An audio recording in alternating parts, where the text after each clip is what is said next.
एक समय की बात है, एक गांव में मीना अपने पति रमेश के साथ बहुत खुशहाल रह रही थी। बस दोनों के जीवन में कोई दुख था तो वो यही कि उनका कोई बच्चा नहीं था। दोनों की शादी की करीब 8 साल हो गए थे, पर उनका कोई भी बच्चा नहीं हुआ। फिर एक दिन मीना का तबीयत अचानक खराब हो जाती है। रमेश उसे डॉक्टर के पास ले जाता है तो पता चलता है कि वह मां बनने वाली है। रमेश और मीना यह खबर सुनकर बहुत खुश होते हैं। बस डॉक्टर मीना को अच्छा खाना पानी और हवा की सलाह देती है, जिस वजह से रमेश मीना को अपनी मां के पास गांव छोड़ आता है। और जब रमेश अपनी मां से यह खबर बताता है कि मीना मां बनने वाली है तो वह बहुत खुश होती है। क्या मैं दादी बनने वाली हूँ? हे प्रभु, तुम्हारा लाख लाख शुक्रिया। मीना गांव पर ही रुक जाती है और रमेश शहर चला जाता है। गांव में उसकी सास बहुत ख्याल रखती है और मीना को खूब दूध घी खिलाती पिलाती है। मीना बहुत अच्छे से अपनी सास के साथ रह रही होती है। एक दिन मीना की सास बाजार गई होती है तो मीना का मन उल्टी जैसा हो रहा होता है। वह सुबह से ही उल्टियां कर रही होती है। यह क्या हो रहा है? कुछ भी खाओ तो उल्टी हो जा रही है। कुछ खट्टा खाने का मन कर रहा है। मीना रसोई में जाती है लेकिन वहां उसे कुछ नहीं मिलता है। वह बाहर आंगन में आकर बैठ जाती है। तब तक उसे एक आवाज सुनाई देती है। इमली ले लो। इमली एकदम ताजी खट्टी रसीली।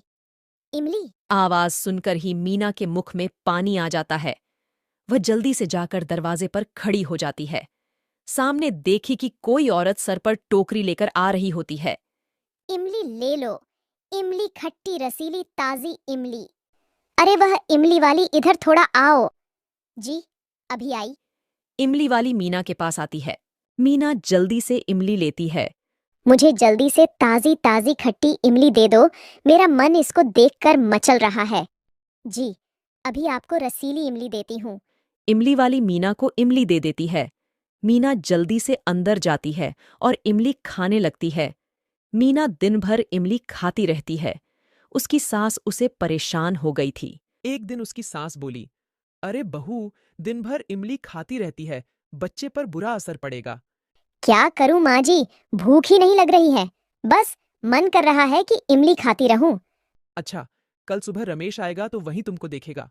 अगले दिन रमेश घर आया और अपनी माँ से बोला। माँ, और सब कैसा है? क्या कैसा है? क्या बात है, गुस्सा क्यों है?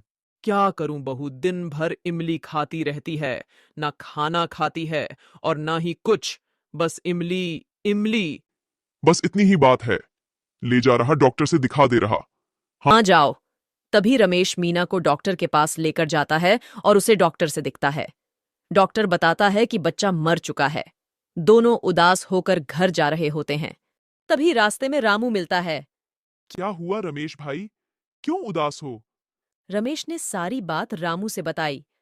अरे रमेश भाई, वह इमली वाली एक चुड़ैल है। वह बच्चों की जान लेती है अपना इमली खिलाकर।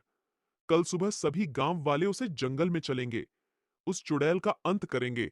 गांव की सारी गर्भवती महिलाओं के बच्चे को मारी है। उसका अंत निश्चित है। हाँ हाँ, कल सुबह मिलते हैं। रमेश घर गया, सारी बात अपनी माँ से बताए। उन दोनों के साथ साथ रमेश की माँ भी उदास हो गई। सुबह हुई, सभी गांव वाले उसे जंगल में गए। उसे चुड़ैल को मारने के लिए जंगल गए तो देख कि चुड़ैल आराम से बैठी है। अरे चुड़ैल, तू आराम से बैठी है, हम सभी के बच्चों को मार करके। हाँ हाँ, मैं ही मारी हूँ तुम सब के बच्चे को। इतना बोल ही रही थी, तब तक सभी गांव वाले मिलकर चुड़ैल को मार दिए और अपने अपने घर चले।